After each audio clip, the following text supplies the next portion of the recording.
All right, it is 7 o'clock. Let's get started. Helps if I turn on my own camera. Oh, there's so many buttons to push. You'd think after running these for years and years, for like the last 10 years, I would never have an issue with Zoom, but today I did. So welcome. And for those of you who pop on late, welcome to you too. To the Contractor Conundrum, I am Amanda, and I'm so excited that you're here today because we are going to get a lot done in a very short amount of time today. So I'm going to get right into it. If you have your workbook with you, you want to make sure you have that workbook because it has a lot of information to follow along, places to write stuff down because I'm going to move very quickly today. Again, it's a big subject, so we're going to try to cover as much as we can. If you have any questions, please feel free to drop them in the chat, and either myself or one of my team members will be collecting those for the end of the session's Q&A. So I won't be answering them that much in real time, but I will be answering them as we get towards the end of the masterclass. So if you see anything, make sure, or if you have questions about something, go ahead and throw it into the chat. All right, so let's get into, first of all, can everybody see the Contractor Conundrum screen? I just want to make sure I say that before I just start talking, and then everyone's like, I don't see it. I don't know what you're talking about, crazy lady. Wouldn't be the first time, folks. Wouldn't be the first time, but looks like at least one person sees it. Good. So if you can see it, great. I'm just going to go straight forward. We're here for the Contractor Conundrum: hire right, lead strong, and create community. Go ahead and throw into the chat how many contractors you currently have working with you, or if you are just starting out trying to figure out what that looks like from a work perspective. This is the masterclass for boutique fitness studio owners who want a reliable team without the drama, confusion, and chaos. All the chaos. So fun. My promise for you today is to show you how to build a contractor team that actually shows up. See, 8 to 9. Good. Awesome. Fits your vibe and protects your studio's culture without micromanaging, burning out, or doing it all yourself. No fluff. No HR jargon, just real strategies for leading with clarity and confidence. All right, let's get started. So first, turn off all distractions, put everything else away. We have a lot to cover in a short amount of time. Throw your kids in another room. Hopefully mine won't show up in the middle of this presentation, though every time I do a masterclass, it's always a bit of a gamble. So we'll see. And stay with me to the end because I do have a contractor clarity cheat sheet to give you. To stay at the end, I will send that link into the chat at the very end, and that will help you to, it's a quick reference to hiring with confidence and bringing on your new team members. So this class is for you if you are tired of wondering if any of your team can actually be professional in any setting. If you are avoiding giving feedback because you don't want to come off as too much. How many of you have ever rewritten a text because you thought it was a little bit too harsh? You're worried what they might say. That was me. Or if you are trying to be flexible, but you just end up resenting the lack of reliability you have in your team. This class is for you if you feel like it's easier to just do it all yourself than chase down people who forgot to check the schedule yet again, even though you thought it was clear, they just aren't getting it. You're done winging it and ready to lead with clear expectations, boundaries, and culture that fits your terms. And if you want a team that supports your growth, not one that makes you question why you started this business in the very first place. Hi there, I am Amanda, and if you've ever wanted to burn your business to the ground, probably with everybody still inside of it, me too, you were in the right place. I've been in the fitness game for over 25 years, owning, growing, and selling multiple boutique studios across Pilates, bar, pole, aerial, and beyond. I've worn all the hats: instructor, trainer, owner, babysitter, barefoot floor cleaner, and I have coached fitness professionals in 5 continents to do this work better, smarter, and stronger. I was also named a Lululemon Legacy Ambassador, not because I was the loudest in the room, but for creating real connection, real community, and real leadership in my space. But, I didn't just keep it on the mat. I built one of the top 1% highest grossing fitness studios in the world on MindBody, for those of you who are familiar with that platform, for 3 years straight. Yes, I hustled, but it just wasn't about grit. It was more than that got me there. It was about systems. It was about strategy. It was about finding a studio culture and creating one that actually worked with me and what my goals and visions were. But, I've also been, real talk, I've been the instructor answering texts at 5 a.m. I've subbed every class. I've wondered if, why I felt so resentful on the 3 times I took a vacation that I was still answering all those quick questions from the contractors. And that's when I knew that I was the problem. It wasn't just them. It was a lack of structure. It was a lack of pretty much getting my systems in order. But now I am an award-winning business consultant and strategist, a best-selling co-author, an international speaker, and co-host of the Pursuit of Badassery podcast, which you should all listen to, and where it's basically where we keep it real about what it actually takes to run a thriving business. So while I am leading today's class solo, I did want to give a quick shout out to my badass business partner, Lynn. She and I created the Pursuit of Badassery together, and we've helped thousands of business owners across the world step out of the chaos and into clarity. I've helped hundreds of fitness studio owners, probably thousands at this point, stop running in circles, build aligned teams, and finally step into the leadership their business actually desperately needs. And I'm not saying this to flex. This isn't like, yay, the Amanda show. I mean, it is, but it isn't. But I say this to tell you that it isn't theory. This is tested, field-proven strategy that has worked time and time again across multiple states and countries, industry, well, fitness industry. But ultimately, this is a system that really does work. So I'm not here to sugarcoat. Never hear sugarcoating from me. I'm not here to overcomplicate. I'm here to hand you tools that actually help you lead without losing yourself in the process. And that's why I did give you that workbook. So a lot of this stuff we're going to go over through the workbook. So make sure you're kind of referencing back. And if you can, dedicate a few minutes after this masterclass to kind of fill everything out and flesh out your team and your plan for moving forward after today, because it's not just about what we do today here. It's about what happens outside of this masterclass, because leading a team isn't about control. It's not about charisma. It's about clarity, boundaries, and creating a culture that runs without you, not through you. And that's what I'm showing you today. But I do want to give you a little bit of real talk. There are, I'm sure you know, some real high highs and some real low lows in any business. And I have lived absolutely every chapter of the fitness entrepreneurial studio journey. That includes like, why did I hire this person? I was just going to do it myself. Like, for the love of God, what is happening? I don't know what to do next. All aspects of it.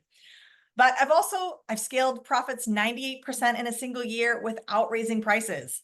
I've turned an $80,000 business into a $500,000 business in under 5 years. And I've helped my clients do the same by building smart systems and solid teams without burnout, without BS, and without giving up your soul. Yes, you can have a social life. Yes, you can have a family life without all of this. But I have also absolutely cried in the shower wondering how I was going to make payroll. I've worked 16-hour days multiple times a week. I've thought about sleeping at the studio and sometimes did. I watched contractors flake with zero notice. I flirted with bankruptcy. I answered texts on the few vacations I took, and I watched COVID shut it all down only for me to have to rebuild it. So I've seen the highs, I've seen the lows, and this is the strategy I put in place to get there. So this isn't theory. This is, this isn't a chance. This is me feeling that gut punch when you're scrambling for contractors, when you're trying to claw yourself out of a hole that you've pretty much dug for yourself, but all with strategy, structure, and the actual tools that you need to make it happen. So that's why I teach what I teach now, to help you skip the hard stuff that I had to learn the hard way. So this is Val, a Pilates studio owner I work with. I went from teaching every class to leading a team I actually trust. Amanda's system let me step into ownership, not just survival. It was a total game changer. or CJ, a yoga studio owner. I've never felt more confident in my business and my leadership. Since building the right team with Amanda's help, I've had more freedom and consistent growth. We just hit our first 30,000 month USD, and I'm not doing it all myself. The struggle is real. You've built a studio, but you're managing a team that feels like it's circus. This is your circus, your monkeys, and it's time to take control of them. Your contractors come and go. You're going to have some turnover when it comes to contractors, when it comes to employees, but I don't want you stuck picking up all the pieces all the time. And there are a lot of really common mistakes that we make. I've made them, so I'm not throwing stones here. I've actually made these same mistakes. You're hiring whoever's available just to fill spots. Like, this is the only person who's available at the 5 a.m. spot, so you hire them. You skip clear role descriptions, and you're just kind of hoping that's going to work out. So you hire, seeking yoga instructor, but you don't really specify what that looks like or what you need. And you avoid tough conversations because they're contractors. If you've ever felt yourself asking or saying to someone like, I can't tell them that because they're going to quit, or I have to give them a raise because they asked for it, and if I don't give it to them, they're going to quit. I can't, they want to miss this policy and I can't say no to them because if I do, they're going to quit. And you have this constant tension of not being able to bring up anything that's bothering you because you're worried that they're just going to spontaneously quit because there's no real commitment and loyalty there. Those are the common mistakes that we make. And I know it's exhausting. I know it's frustrating. And I know it is absolutely draining. But you're stuck in this endless back and forth, this firefighting, last minute no-shows, and wondering if you even own your business or if you've just started a job for yourself. If you want a team that's shows up, that's aligned, accountable, and owning their role, you want a studio that runs smoothly even when you're not there. That is so important. We want to make sure that it's not just the you show all the time.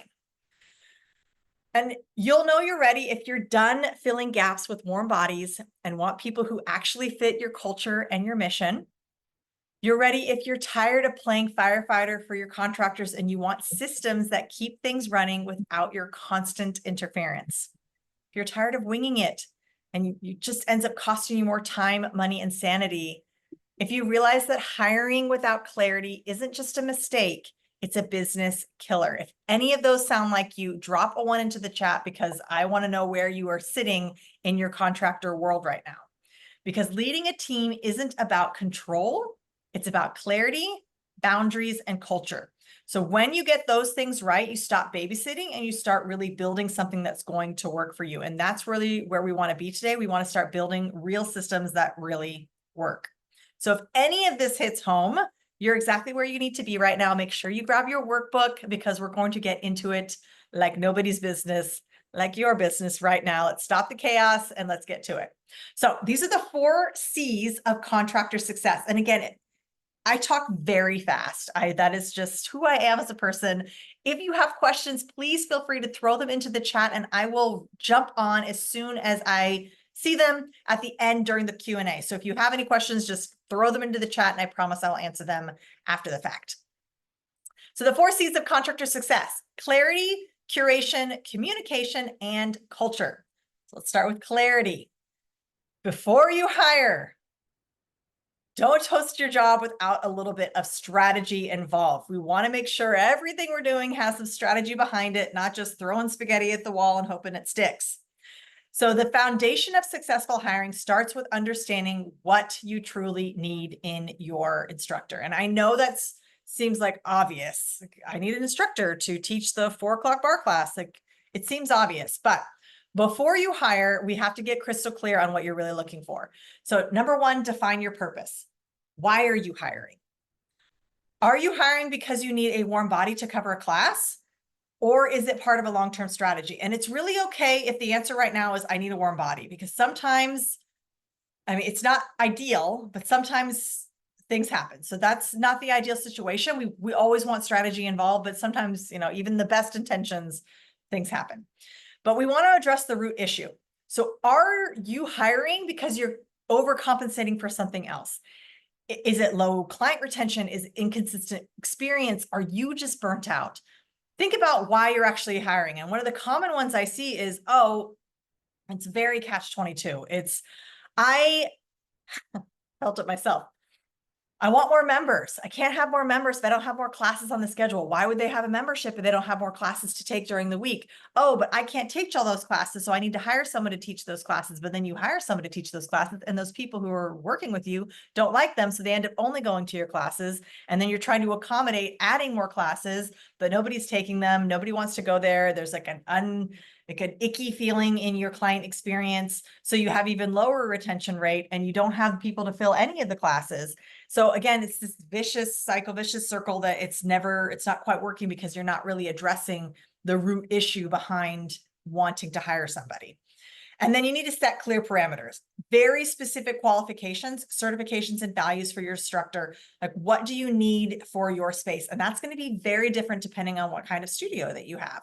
So we're looking at red flags and deal breakers on your end. Like, what is it that is a deal breaker when it comes to who you want to hire?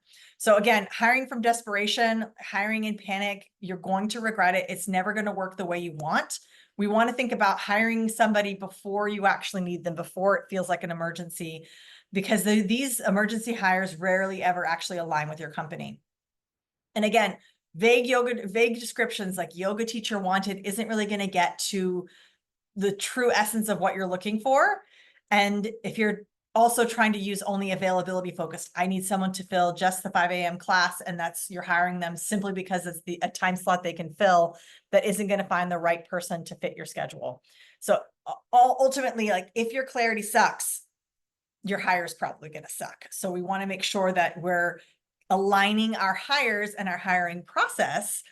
Hopefully there's a process. We're going to learn one today in order to get the best results for your hiring. So here's what you're going to ask yourself before you post your job description. First, what are your non-negotiables? Maybe it's teaching style, maybe it's personality, maybe it's certifications. Like, when I first started teaching pole dancing, a pole dancing certification didn't exist. It wasn't a thing yet. That's how long I've been teaching. But when I taught spin, I had a cassette tape I had to turn over and rewind before class. But I couldn't teach at a spin studio without a spin certification. So just understand that depending on your studio, you might have different requirements that you need, but you have to be ruthlessly honest with that, because that's the first thing that's going to rule out people and bring in the right people. Then you have to think about your core values. What are the core values of your studio? What do you want your instructors to talk about? Is it body positivity? Is it more results driven? Is it community over competition? Is it punctuality? What are the things that you really need your team to be as a non-negotiable? And then success metrics. Again, what does it look like when your team member reaches success? Not just your students, but your team. So is that, consistent coverage? They're always on time? Is it that they're getting positive feedback? Is it attendance growth, or is it their clients getting results? What does that look like as a metric, something you can actually measure?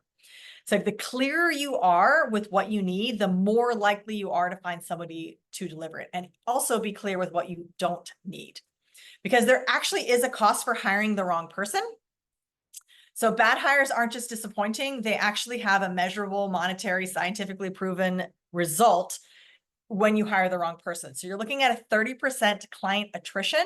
So that's the average percentage of regular clients who stop attending when they dislike a new instructor. So that's a big number. If you're trying to hire in order to give yourself more free time so you're not teaching as much, a poor hire can actually lose 30% of your students. So not so good. A 15 hours on average of admin burden. So additional hours that you'll spend managing an instructor who doesn't fit your culture. And depending how often they are on the schedule, that could be every week of extra hours that you're working. And it's $2,500 USD revenue impact average per month from reduced attendance and emergency coverage costs. So depending on what your pay scale is, $2,500, $2,500 USD. So that's a lot of money that could be leaking out of your studio just because of a bad hire. So that's kind of like the why of that.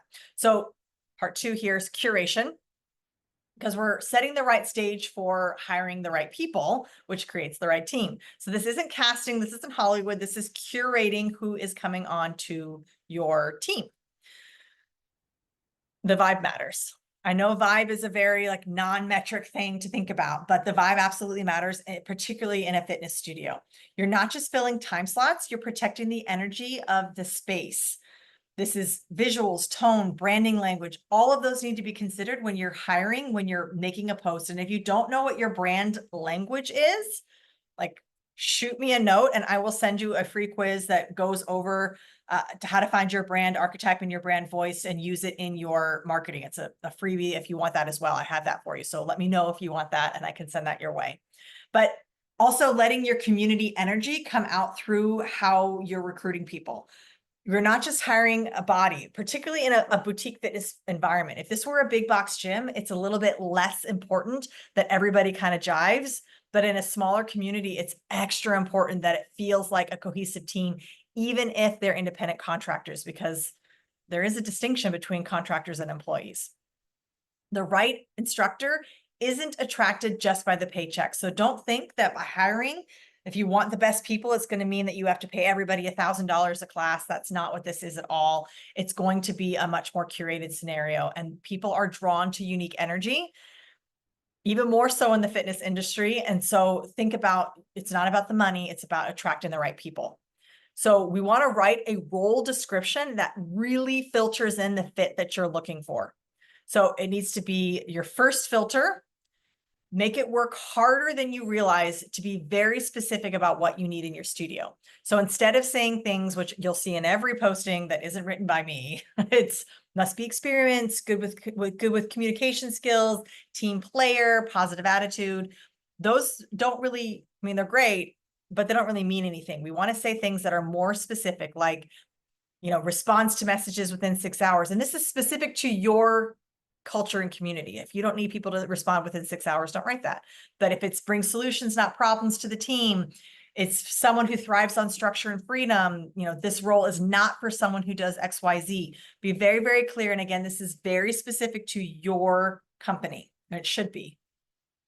And there are also 3 things that should be in every job post to some extent. Now, it's a little bit nerve-wracking for someone to put these in here, but I believe these are 3 things that should be in every post. Number 1 is transparent compensation. You don't have to list the exact price you're offering. You don't have to say, you get $22.50 per student who comes, and after 7 people, you get this much per head. No, you don't have to make it like that, but you should be upfront about the structure. So is it a pay per class? Is it an hourly rate? Is it a performance base? So you get this many per people? Is it a flat plus per head? Like, you should actually mention it, because the unclear compensation will actually attract the wrong candidate to your facility. Another thing you should talk about upfront in the job post, but if not in the job post, at least in the interview, is talking about your cancellation policy. What happens if they need to cancel, what your expectations are, how much notice is required, what's the responsibility for subs, who's contacting students, what that looks like needs to be very clearly laid out. And I like to do it as early as the job post rather than waiting until they actually need a sub. So make it very clear. And then essential details for the job include the communication expectations.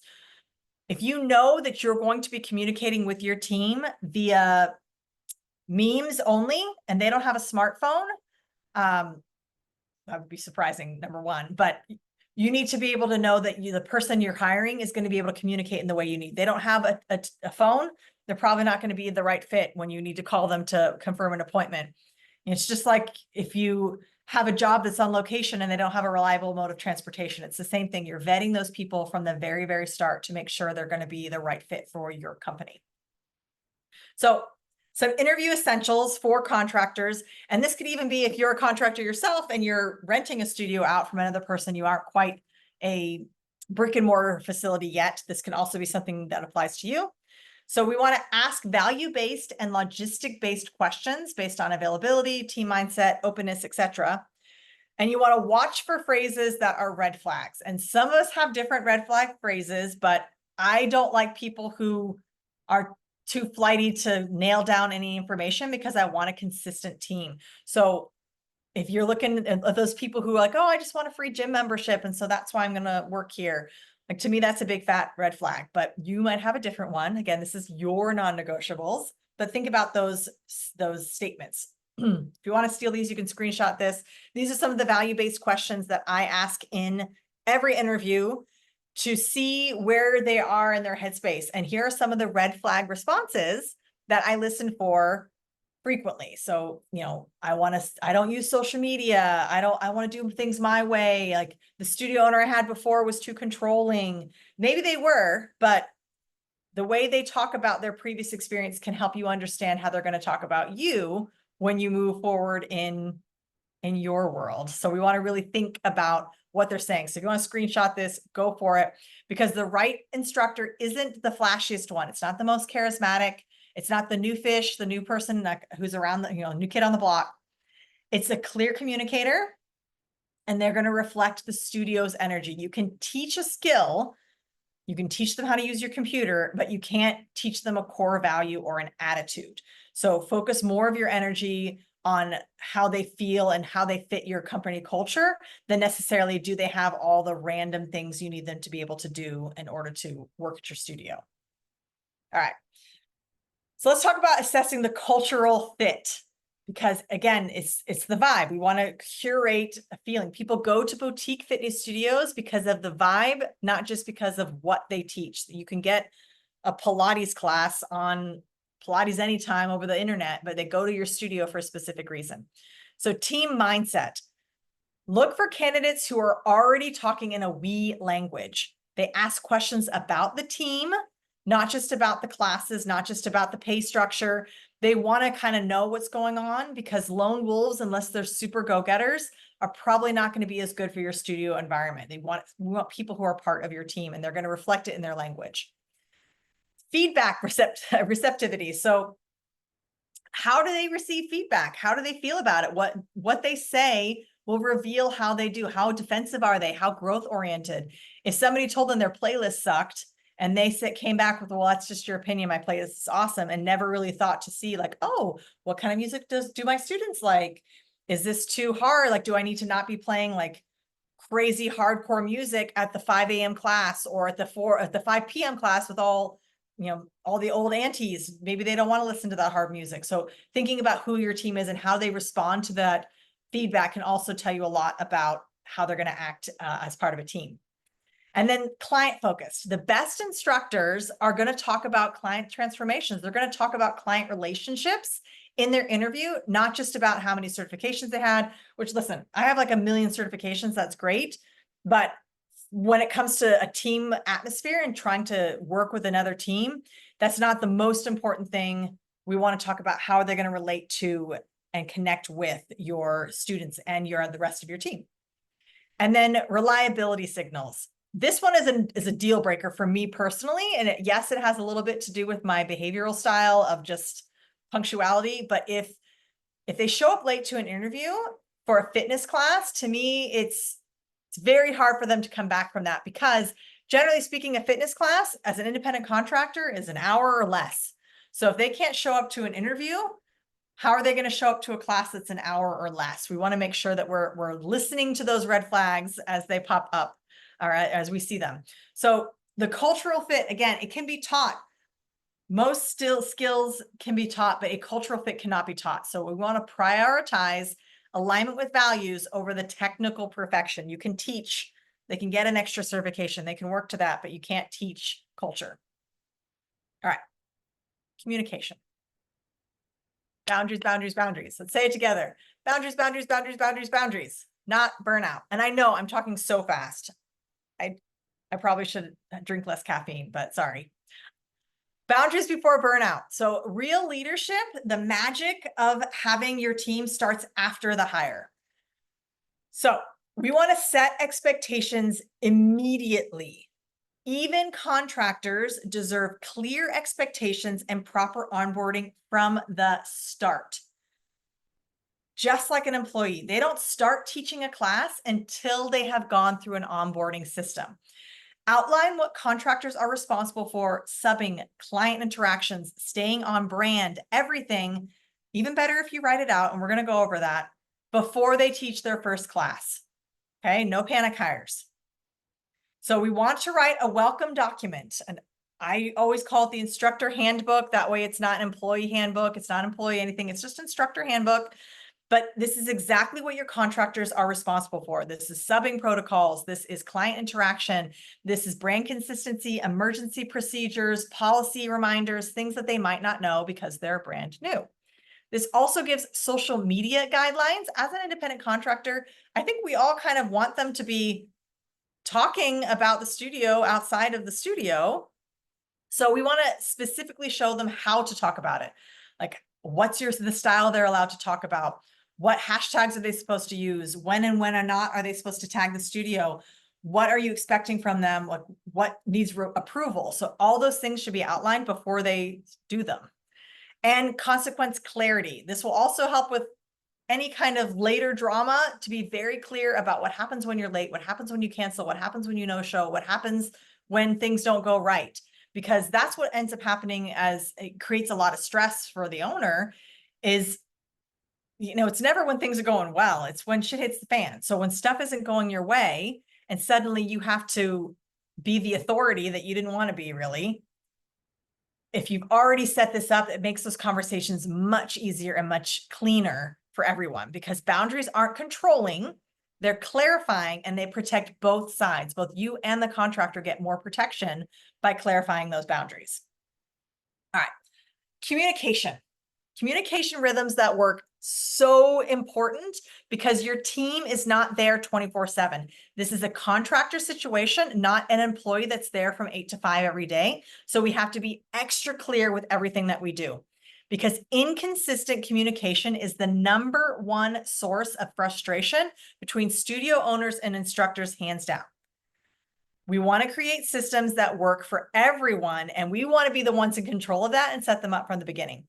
And I believe in a one-channel policy. And I absolutely am guilty of being the one who has like a conversation happening on Facebook, and there's one on Instagram, and then I have another text stream, and then I have a WhatsApp, and then we have a Slack group, and then Asana is running in the background. You will lose messages. I don't care how organized you are. If you have that many channels that are communicating, there will be missed messages, there will be confusion. So try to stick to one platform, call it out. This is the platform our studio uses. Maybe it's part of your booking software. Maybe you have a software system, or maybe it's something as easy as WhatsApp that you have on that you make them all download and they all have to be part of a group chat. Whatever it is, stick to it, one policy. And then schedule updates. So send weekly and weekly update information into that chat, but not daily emergency stuff, because we don't want it to be like alert fatigue where they're getting 50 messages from the studio a day, so nobody checks their messages. It should be a one-channel policy. And if somebody contacts you from another channel, let's say you put something in the group text, like the group WhatsApp group, and then they DM you later on the side, answer them in like, take the conversation back to where it's supposed to be, rather than giving into the, opening up all forms of communication that will burn you out in lots of ways. And then your feedback formula. Quick, specific, direct feedback works best. We want to praise publicly and coach privately wherever we can. So this is kind of where this is an example of where studio owners mostly overstep and then end up burning out when they're looking at working with their contractors. So #1 is micromanaging every flipping tiny thing, every detail. Do you want them to teach their class in this order? They did the wrong ab exercise. Focusing on the tiny minutia rather than on the total outcome is that micromanaging that gets you in trouble. Listen, I am an OCD control freak down to the core, and it changed everything when I let go of micromanaging my team. It made everybody happier, and it made me have it's like hours and hours of extra time that I wasn't spent micromanaging. And next is avoiding hard conversations. With independent contractors, we often feel like we can't bring up issues because they aren't employees. They don't work for us. We can't bring up those things. But the longer you let those smaller issues slide, the longer you're going to let resentment and like that festering resentment build to the point where everything they do annoys you. And every time they send you a message, you're like, really, this chick again, she's got another issue. Like, we want to suppress that as much as possible. So addressing things early can help avoid any big, large blowouts later, because those big blowouts usually come from things festering and never being actually dealt with, like really dealt with, not just pretend, like passive aggressively dealt with. And then blurring professional lines. So how many of you, throw it in the chat, how many of you are friends with your contractors? It's not a wrong answer. Many of my contractors, you can throw it into the chat, many of my contractors started as students, started as friends who then became students, started as coworkers, and then they started working for me later. So there are a lot there's a lot of blurring that happens because people progress at different levels. Our passions change, things happen. And it's just like the old adage of like being parenting versus being like buddy parent. It's the same thing in a leadership role. You've got to know when to be the leader and how to set up your boundaries for that. And then of course, emergency rescuer mode. If you are always the backup plan, this is going to create dependency on your team. And ultimately you need to establish structures and systems so the instructors can solve their own problems. And if you can, in controlled circumstances, I like to let my team fail a little bit so that they have to problem solve. I mean, not like really fail, but fail a little bit. So they have to problem solve ways out of things without necessarily involving me in every little thing. So your job is to create the container, not control every tiny element within that container. So let's talk a little bit. We talked briefly about the feedback loop, but I want to go over a formula you can use to give feedback, because it's one of the things I hear the most is like, how do I give feedback to independent contractors without, chaos? So first thing, we want to start with appreciation. Always start with sunshine and rainbows. So we want to start with the positive feedback first, something that they're doing well, even if it's something they did well in a situation that went poorly, depending on what the circumstances are. But this opens up a door for more constructive criticism rather than like ultimately putting your team on the defensive mode. Then you want to be direct and extremely specific. This isn't the time to bring up every little thing they've done. Again, it's like a bad relationship where you bring up something that happened 10 years ago. If we're addressing things as they arise, there won't be a need for that. So we want to be very specific about why they're needing the feedback. And then create this impact connection. So explain to them how it affects the clients, how it affects the culture, how it affects the team, the business. Like most people don't really get why it matters. Like if you've ever said to yourself or to a friend or anybody, like, it's just common sense. Like it should, like, obviously they should figure it out. It's common sense. It's not common sense. No independent contractor will feel it's common sense. It is common sense to you because you are the owner and you have passion and you love and it's just your baby, but nobody else gets it the way you will. So quit using that statement. It's not common sense. And then you want to offer clear action steps. 1 to 2 at most, clear, concrete changes that it can make, no more than 2, because after 2, it's too many and it will just completely go over their heads. So we want to make no more than 2, nothing vague, because then it won't get done either. And then you want to end with confidence that they're going to do great, that you believe in them. It's a little bit crude, but we used to call it the shit sandwich. It's positive stuff, negative stuff, positive stuff. Again, we want to make sure that we're covering and creating that community and really, again, making them feel like they are a valued part of your team, because they are a valued part of your team. If they weren't, then you wouldn't have hired them. What's the purpose of having somebody on the team who isn't any good? Feel free to screenshot if you want this. I'll give you a second. Screenshot. Okay. All right. Let's pop into culture, which is kind of my favorite, because this is where you really see the magic happen in creating long-term independent contractors who stay with you for decades. And then even after you sell the business, they still stay at the facility.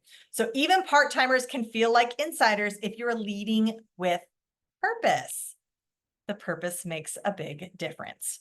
So part-timers feel like part of the group when they understand the mission of your company. Now, in some cases, you don't understand your own mission. That's fine. For now, I want you to figure that out, though, because we want to share your why with your people. Regularly communicate why the studio was there. What's the purpose of the studio? It's not just to make money. It's not just to get a 6-pack. Like, there's a reason that you have the studio. There's a reason you have the passion for it. So you want to connect their specific classes to a broader mission to transform. And depending on the type of studio you have, it could look a little bit different, but there's always a bigger why.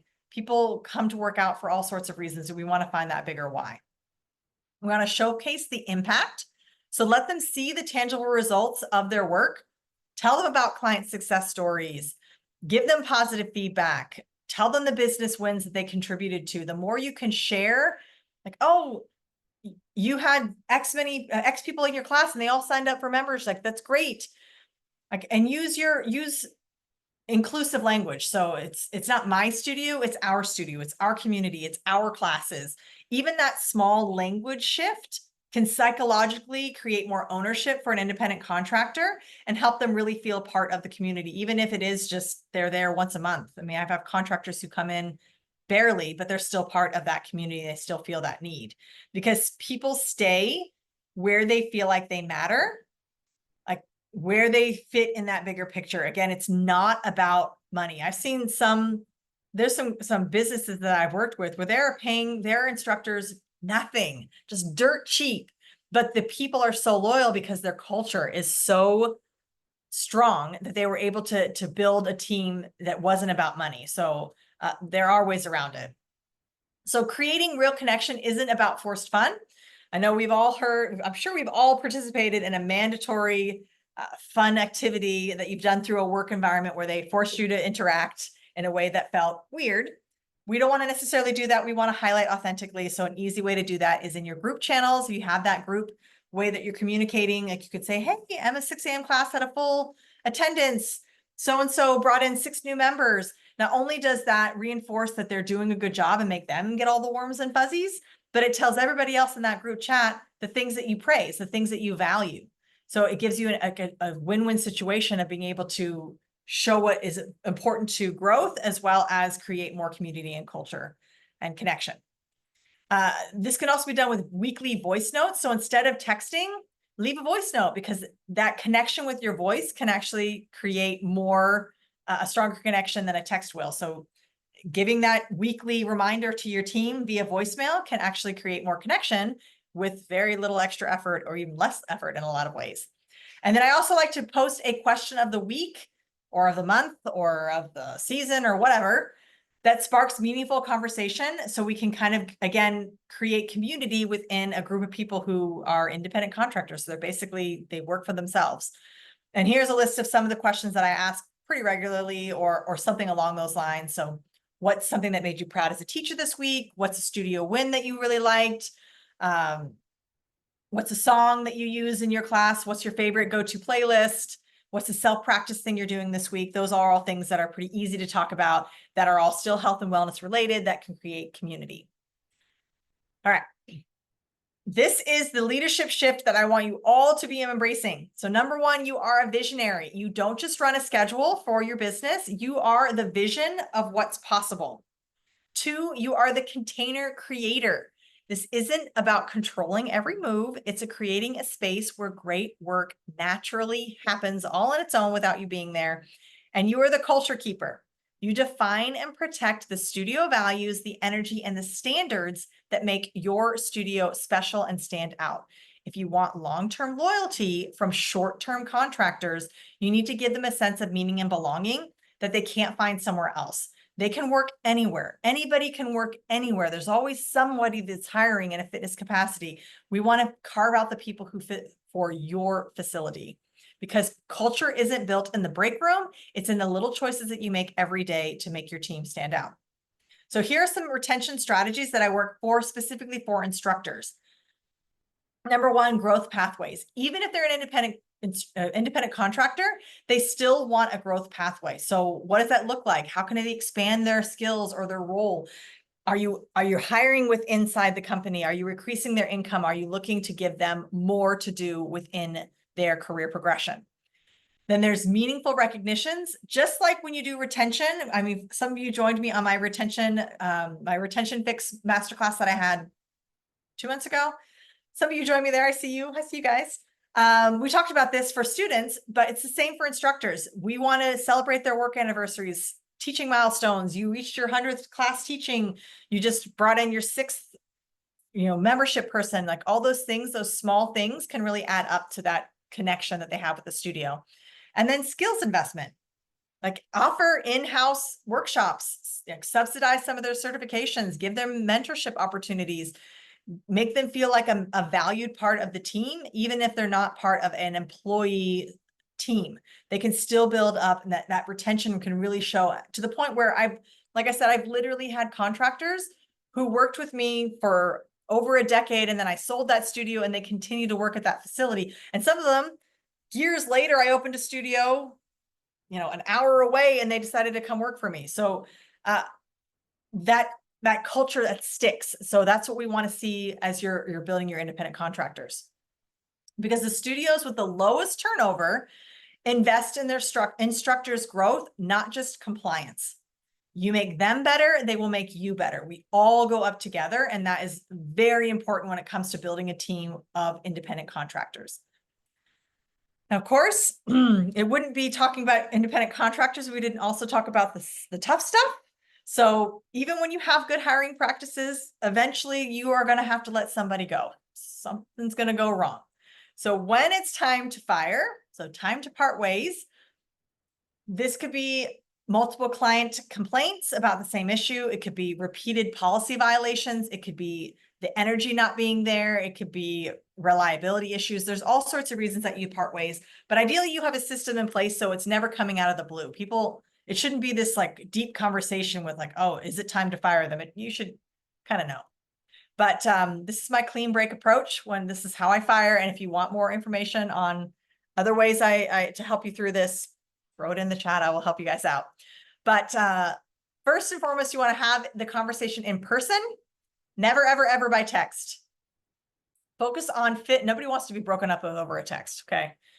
Focus on the fit rather than the personal criticism. So there are a lot of amazing, incredible instructors out there, but they're not all going to be the right instructor for your facility. So when you're firing somebody, it's much better to focus on a fit rather than on a personal critique or criticism on their teaching style or anything like that. You want to be direct and compassionate with that. And always have their final pay ready. I don't care if you pay the first of the month, twice a week, every other month, wherever it is. Have the pay ready to go because they shouldn't have a reason to come back and bring up something else. We want to have it a clean break. I don't care if you are in a big city or a tiny little town in the middle of nowhere, have the money ready to go because we don't want to invite back chaos if there's chaos involved. And then after letting somebody go, communicate with the team properly and professionally. We want to let them know that that person is no longer with them. You don't have to give them all the dirty details, but they should know that that team member is no longer part of the team in case something comes up or a client asks, or if there's a situation later. Because this is a little like line I use. It's not about your worth as an instructor. It's about aligning with the specific studio needs and direction. So again, it's not personal, it's professional. It's just business. It's how it fits with the studio culture and community. So next step, building your dream team. So after this masterclass is done, you have your workbook. I want you to go into looking at auditing your current process if you have one. So what are your current hiring materials, your onboarding documents, your communication systems? What's missing and what isn't? How can you improve on that and make it clearer? So again, we're following those four C's of hiring your contractors because we want to make sure that it's going to align ultimately, and so you're not doing this all the time. Then create clear documentation. If you don't already have it, develop instructor handbooks and outline the expectations that you have. Make it so clear before they step foot into a class, they know exactly what's expected of them, what is expected of their time, just like an independent contractor contract, which I hope you all have. If you need help with that, let me know. We want to make sure those future hires are going to understand and all be on the same page. And then you want to establish that communication rhythm, how you expect them, when you expect them to check in with the team, and where. And then lead with purpose. Again, reconnect with your why. Ensure that it's woven through everything that you do so that you're creating that feeling of the culture and team that you're trying to create. So again, clarity is knowing what you actually need. Curation is attracting the right energy, not just any fitness instructor that exists in the world. Communication sets the tone, expectation, and channels. And then your culture is making your team feel like they belong, even if they're only part-time, even if they only work 2 hours a month. We want to make sure they feel like they're getting along with the rest of everybody. So I do want to get real for a second. You didn't open your studio to become a micromanager, a therapist, a last-minute sub, But if your contractors are making you question your sanity, you're not the only one out there. This is a very common problem or a common challenge that studio owners face all over the world. It's not just where you are. It took me 25 years to learn the hard way. I built studios that were super messy, and I was doing everything under supported, a one-woman show, working on vacation if I took one. And it wasn't really until I started prioritizing systems and boundaries that everything kind of locked into place and helped me really lead with purpose and lead the way I wanted to lead. So if you're juggling subs, if you're leading a team that doesn't communicate or show up, if you've got people on the schedule, but they're not consistent and you're never quite sure what you're going to get from them, if you're afraid to say some things to your contractors, this is a broken system. This isn't, well, it is a you problem, but it's a broken system more than anything else, and it can be fixed. Excuse me. If you're updating schedules at midnight, writing sub policies, this isn't sustainable, and you know it. I don't care how much energy, how many cups of coffee, how passionate you are. If it feels off, it is. The client experience will become shaky. It will all trickle down, and it is not sustainable in your ultimate growth pattern for your studio. This is Jess, a yoga studio owner I work with. She says, honestly, I didn't think this would apply to me. I figured they're just contractors and I can't get them to do anything. But after working with Amanda, everything changed. She showed me how to set expectations without crossing legal lines, because there are quite a few, communicate clearly, and actually build a team that gives a damn. The first time I feel like a real leader. This is Anna. Amount of change my business has had in just the past year is mind-blowing. We went from local in-person to global markets, launched new programs, published a journal, and grew my team more than double.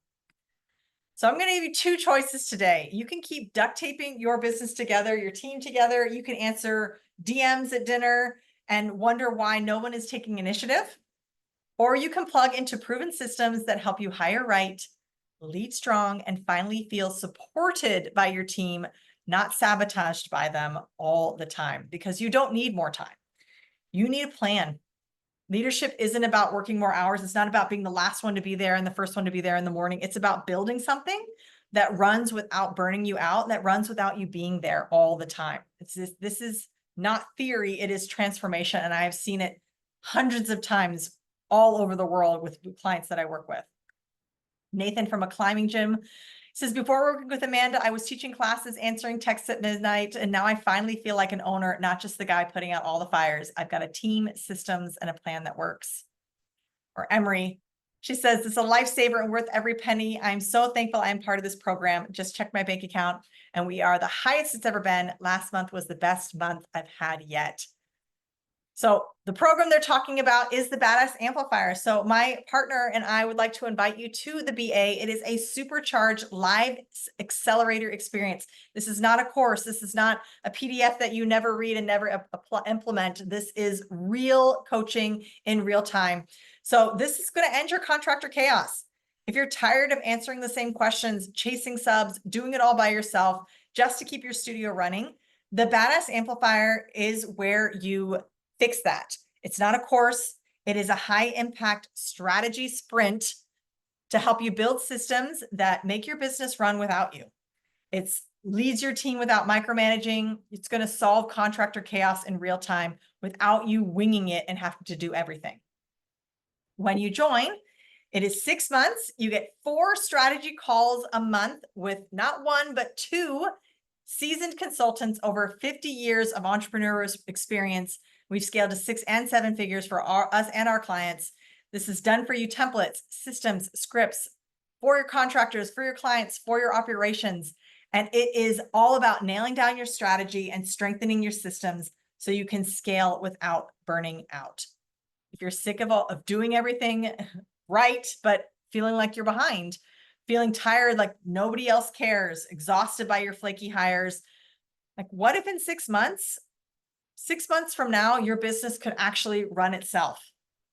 What if in 6 months, you could have a completely working system that's not about burning out or babysitting or winging it all the time? That's what the Badass Amplifier is. This is what you will achieve in just 6 months. You'll actually walk away with systems for hiring and leading, strategic clarity that replaces confusion with direction, a business that works when you don't, live support to course correct in real time, trainings that are curated to you. So if you have something you need to work on, we will create a training just for you so that you can get what you need out of that program without all the fire putting out. It's more like leading with fire instead of putting out fires. It's no more figuring it out alone, no more wasting your time guessing on things like, is it going to work? Is it not going to work? We want systems that are going to actually work for you, work with you. And in addition to that, you're part of a badass community. This is surrounding yourself with high performing business owners who show up, who share wins, who ask bigger, better questions, who are going to help push you, and who move fast.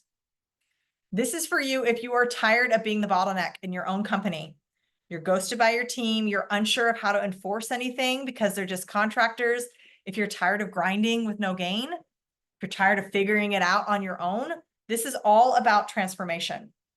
And it's not just about your contractors. The Badass Amplifier is guidance and strategy for every aspect of your business, from social media, marketing, advertising, SEO, from your sales funnels, your scripts that you use for every aspect of your business. If you're working on it, we have tools to help you get through it because we have literally been doing this for 50 years and we have the systems in place to help you get to the next level. And the results we see in 6 months are the results you see in 2 to 5 years of doing it on your own. And that is real-time information that people have told us that is, I mean, even from my perspective, if this had existed when I was starting out, the headaches and the heartaches I could have avoided would have been exponential. But when you join today, you get 6 months access plus bonuses, which I'm going to get into, a value of over $27,000 for just $2,297. And that is badassamplifier.com/fitness, which is, this one is specifically for my fitness friends to get you on the next level of achieving what you want in your business. But that's not all. Let's talk about some bonuses real quick. Bonus number 1 is Flotox. It is Botox for your business. It's your cash flow injection plan. It has strategies and simple decision framework and revenue planning and messaging that can help you make more money. Not quite instantly, but it seems like it sometimes. Bonus number 2 is your Dream Team Starter Kit. This is how you build with intention without panic hiring. It's going to protect your time, energy, and it helps you create a team that's going to work with you, not just for you. And number 3 is our Team Communication Toolkit, which is the how behind keeping your team running smoothly. So this is scripts, systems, strategies that are specifically to create a stronger team. I've used just one of Amanda's Flotox strategies and made over $3,000 in one email in less than 12 hours. It was incredible. This is an actual client testimonial in just one email, making $3,000 from just one of my Flotox strategies specifically for fitness studios. And if you want full throttle, personalized coaching, personalized support, one-on-one, that's the way to do it. This isn't hand-holding. It's high-level accountability and strategy.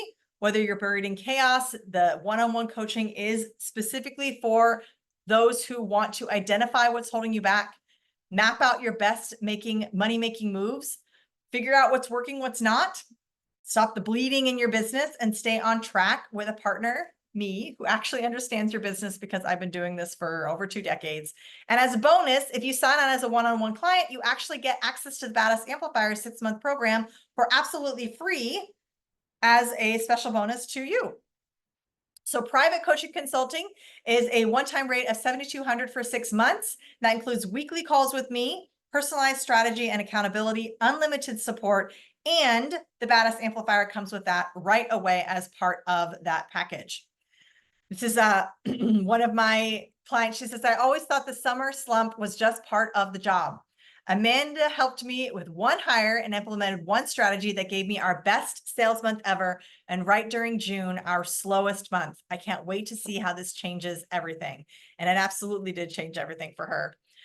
Not sure you're ready for one-on-one coaching. I understand you might not be ready to start the leap of online coaching, but I would love for you to jump on a consultation call. I'm throwing that into the chat now. If you are interested in seeing what one-on-one can do, book a free consult with me and we can go over what that might look like to work with your business specifically. Otherwise, we have badassamplifier.com/fitness, where you can find all the information on the BA or on working one-on-one with me. And that BA opens and starts on August 1st, but when you want to start with me starts whenever you want to start. All of that invested today for $2,297. And listen, we never want money to be the reason why you can't grow your business, ever.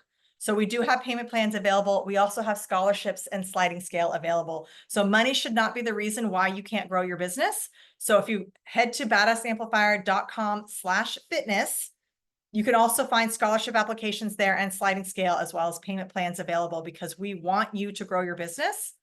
We want you to feel like your business isn't just that thing that you have to go to every day that barely pays any bills if you're paying yourself at all. So if you need it, please, you take advantage of that. And of course, one more bonus for my deciders, my go-getters who know what they want. If you're part of the first 5 to enroll, you get a 60-minute strategy session with me, a $475 value, plus 1 extra month in the Badass Amplifier, a $383 value, almost $1,000 in bonuses right there, just for making the decision to be one of the first 5. So don't overthink it. Hop in, make the decision quickly.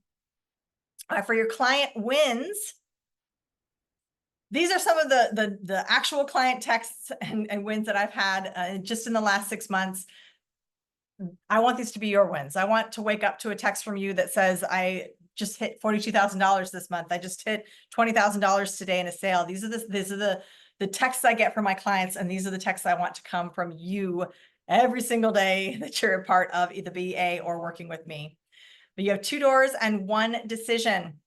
You can keep spinning your wheels. You can do everything that you always do all the time. Same thing over and over, contractor chaos, or you can build the business that you know is possible. Work with proven strategies. You already know what happens if you do nothing. You already know what it's like to be where you are now. So what if this is what changes everything? What if 6 months from now, everything is different? Don't wait for the clarity. You are the one who creates it. Join the Badass Amplifier, badassamplifier.com/fitness. We want next level coaching. I would love to be part of that. If you want next level coaching with me, please, that'll give you right into the BA for free, and then work with me one-on-one. Don't wait for perfect. There's no such thing. You want to decide to be powerful, not perfect, every single day of the week. The doors close for all of these bonuses on Sunday. So like this time Sunday, doors will be closed. But we start August 1st or whenever you want to start with one-on-one coaching. Again, it's badassamplifier.com/fitness. And I want to throw in our clarity sheet for staying all the way to the end. You get your contractor clarity sheet. I'm throwing it into the chat now. So you want to click on that so that you have it so you don't lose it. Grab that link in the chat now. Thank you so much for staying with me all the way to the end, like the rock star you are. Don't forget, deciders only bonus, the first 5 to enroll get an extra 60-minute strategy session with me, plus an extra month inside the Badass Amplifier. So make sure you are signing on to that as well. All right, Q&A, you made it to the end. We only went 2 minutes over because we had 2 minutes of technical at the beginning. I'm here for you until you don't have questions. So feel free, we have a small group today. So I would love to hear your questions. You can throw them in the chat. I know some of you threw them into the actual private Q&A with me, so I'm going to read those right now. I feel so special getting a private message. Ooh, I love it. Okay, so the question is,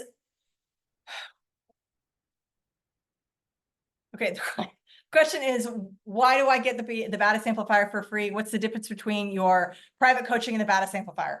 So the Badass Amplifier and private coaching in this respect are both 6 months. So in that respect, they are the same, and that's the same length of time.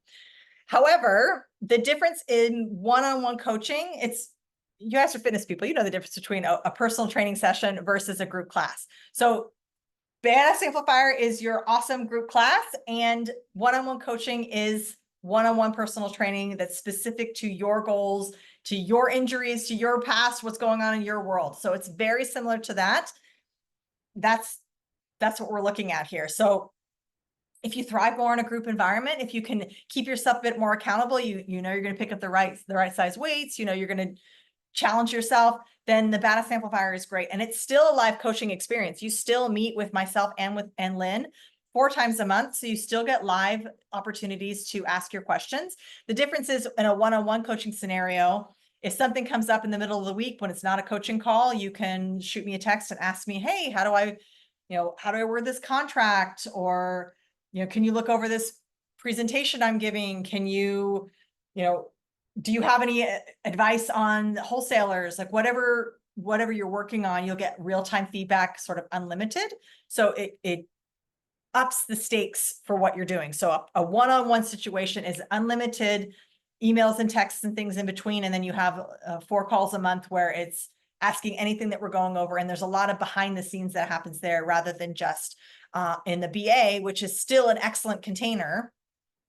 It's a bit more self-paced and you get in what you put in. So if you never show up to a call, just like with one-on-one, if you never show up to class, you're not going to get this as good of results as if you're showing up every single time, if you're bringing your all every time. So it's very similar in that respect. I feel like you guys are my fitness people. You know the difference between people who show up to class and people who don't show up to class. So it's very similar in that respect. So when you're thinking about comparing the Badass Amplifier with one-on-one, it's a lot of what kind of coaching do you want? What kind of coaching do you need? How much help do you need? And how much growth do you want to see? You'll definitely see exponential growth in a one-on-one, particularly when you're combining it with the Badass Amplifier. But they're both going to see growth. You're both going to see change. You're both going to see, with both of those, you're going to see a lot of changes happening for your business. All right, next question. Got Elle coming in here and the secret download questions. Where are you guys putting? Oh, there's a Q&A section, I see. So there is, if you didn't want to ask a question in the group, there is a little like a Q&A that's private. You can send me a private message if you want to send a private message. Actually, I'll stop sharing so you can, so it's easier for me to see those questions as they pop in. So next question is the price. So the price for the Badass Amplifier is $2,297 for the whole 6 months. And the price for one-on-one coaching is $7,200 for the whole coaching. Now, for the Badass Amplifier, we do have the sliding scale and scholarships available. So if you go to badassamplifier.com/fitness, there is a button it's under every pay section that talks about scholarships. If you click that, there is an application to fill out the scholarships. And it's pretty standard. It just goes, it asks for your website. It asks for your goals. It's pretty standard application. And then it's going to ask you, then it's going to ask you to fill out an application to, and then to have a meeting with us. So you'll have a one-on-one interview, then we'll go over sort of what your goals are, et cetera, to look at that. And then the other option is if you want payment plans, if you go to our payment page, there is a link and it tells you how to apply for payments. And depending on what you qualify for, and that also depends on what region of the world, because some, like the Australia payment plan is different than the United States payment plan. This is different than the Thailand payment plan. So if you qualify for it, it will give you like four interest-free installments up to like 2 years of paying it off, depending on where you fit in that. So never have another one. I love this question. Do you have other consequences aside from firing, probation, and less classes? One of the biggest issues I have at my pole studio is, one, older instructors stuck in their own ways. I hear that. And have created bad habits that they think is the right way, no matter how much you speak to them about it. 2, instructors teaching things in levels that shouldn't be taught. Oh, yes. More advanced tricks in level 2 inverts. Oh, yeah. Oh, yeah. Oh, my gosh. This is, I hurt you for this question so much. And it's throwing off the entire dynamic of the studio. This has been a spoken about issue. The issue is also finding decent instructors for our studio to replace these specific instructors. Okay. So my initial thought is you want to make sure you are looking for replacements before you're actually going to replace somebody. Now, I'm not saying you should fire this instructor. They could be great instructors, but if you're starting to feel like that you want to replace specific instructors, if that feeling has taken root in your body, it's time to really start mapping out what you're looking for.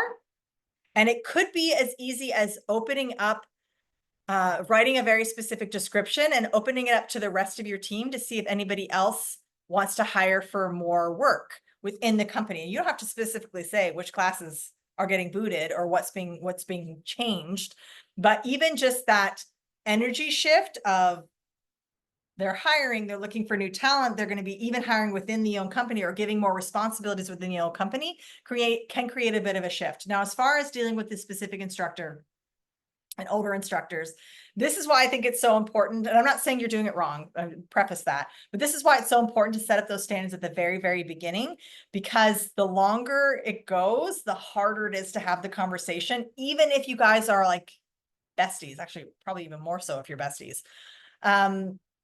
So ultimately it has to be addressed.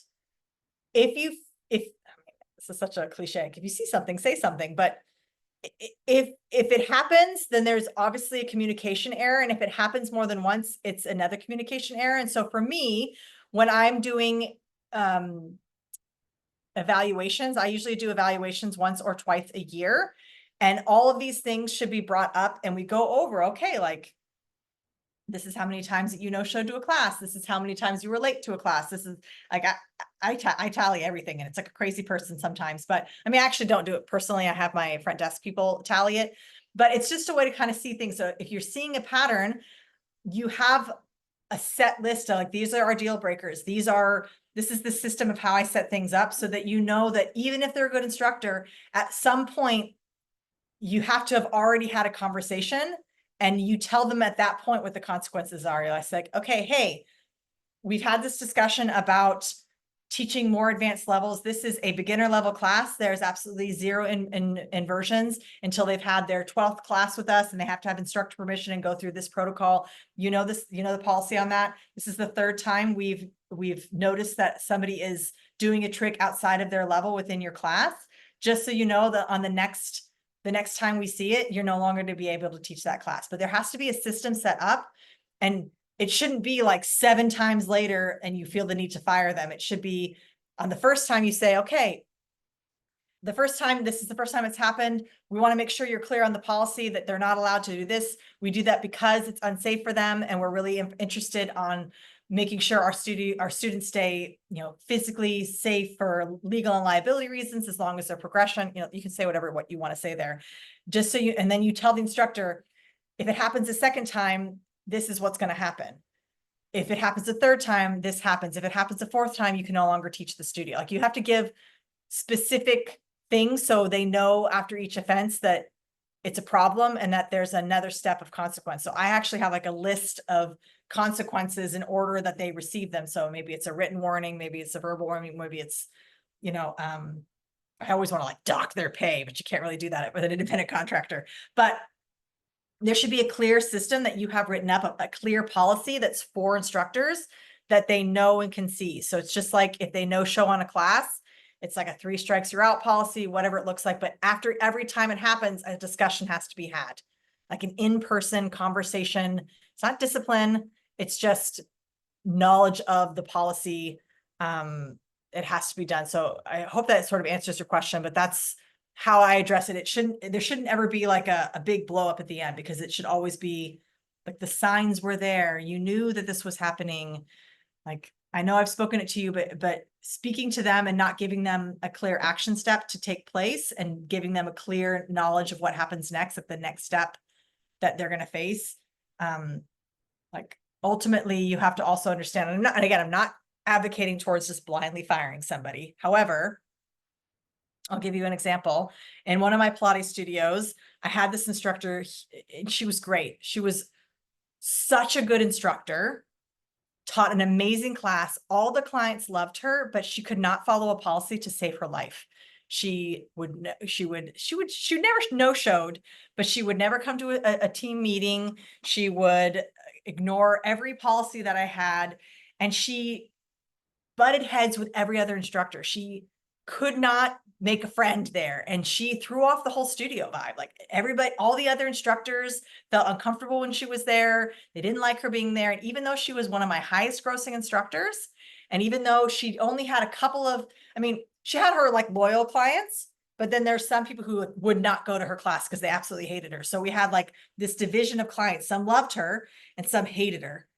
And it caused tension in the studio, even though she was a great monetarily. She was a great instructor. She had her little following. People loved her. She did, she followed up with clients. She did the things that she had to do, but she was not a right fit for the company culture. And I ended up letting her go. And I told her it wasn't about her teaching. It wasn't about anything specific. It was about that she didn't fit the company culture, and she didn't. And two things happened after that. Number one, she opened her own studio and I helped her open it. And I still work with her. She has her own space. It's great. She does awesome. She's doing great in her studio. And two, my studio did better after she left. Even though she was one of the highest grossing instructors, my studio did better once she moved away. She moved to a different state. Once she moved away, my studio did better. I hired a new instructor, filled her spot. The client experience went up. Everything went. So even though I was holding on to her because I thought, oh God, I can't lose this independent contractor. I'm making so much money, blah, blah, blah. Ultimately, the vibe that she was giving off wasn't part of the culture, and my company did better once I left, once I opened space for a new person to come in. So also think about that. It's not always fun.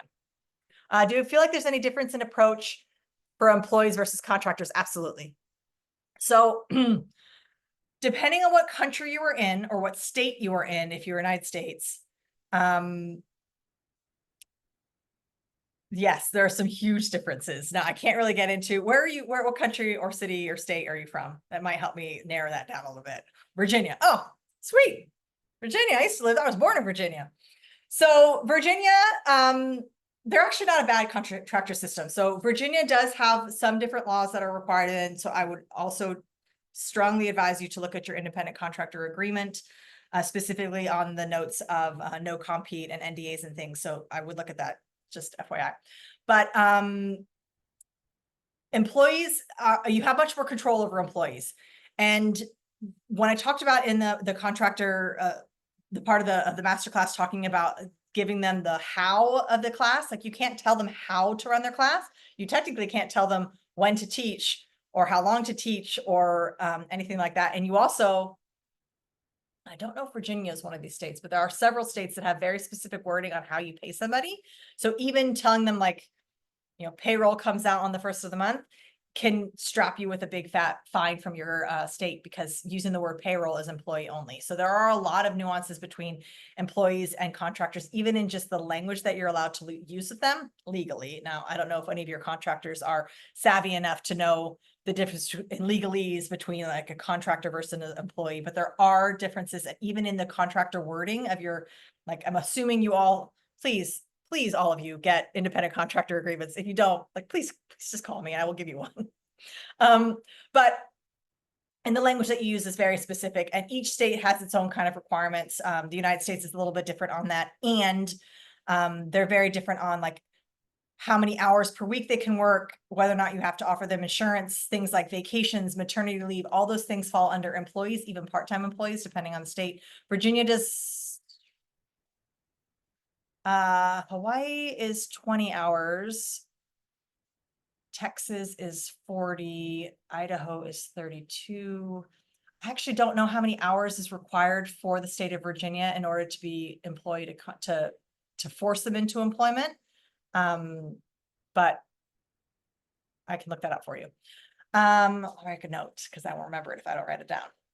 But that can give you a little bit of that. Actually, I'm going to stop recording. I don't need to record.